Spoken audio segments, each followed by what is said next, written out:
സ്വത്ത് തർക്കത്തിന്റെ പേരിൽ സഹോദരനായ ശിവനെയും ശിവന്റെ ഭാര്യ വത്സലയെയും മകൾ സ്മിതിയെയും വാക്കത്തിക്കൊണ്ട് ബാബു വെട്ടിക്കൊല്ലുകയായിരുന്നു. സ്മിതിയുടെ ഇരട്ട കുട്ടികളെയും ബാബു വെട്ടി പരിക്കേൽപ്പിച്ചിരുന്നു.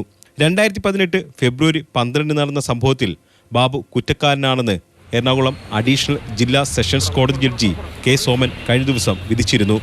ശിക്ഷാവിധി സംബന്ധിച്ച വാദത്തിൽ ബാബുവിന് വധശിക്ഷ നൽകണമെന്ന് പ്രോസിക്യൂഷൻ വാദിച്ചു. തുടർച്ചയായി 3 കൊലപാതകം നടത്തിയ ശേഷം മറ്റൊരു സഹോദരന്റെ ഭാര്യയെ കൊലപ്പെടുത്താനും ബാബു ശ്രമിച്ചിരുന്നു. അതിനാൽ ബാബുവിന് മാനസാന്തരമുണ്ടാകാൻ സാധ്യതയില്ലെന്ന് വ്യക്തമാക്കി.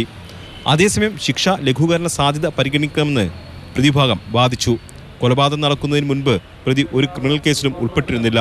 അതോടൊപ്പം സംഭവശേഷം പ്രതിക്കുണ്ടായ മാനസിക മാറ്റവും ശിക്ഷ തീരുമാനിക്കുന്നതിന് പരിഗണിക്കണമെന്ന് സുപ്രീംകോടതി വിധികൾ ഉദ്ധരിച്ച് പ്രതിഭാഗം ആവശ്യപ്പെട്ടു.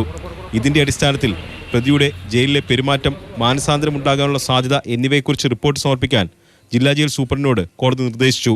ചൊവ്വാഴ്ച വൈകിട്ട് 4:30 റിപ്പോർട്ട് സമർപ്പിക്കണം. ബുധനാഴ്ച കോടതി ശിക്ഷ വിധിക്കും. മാതൃഭൂമി ന്യൂസ്, കൊച്ചി.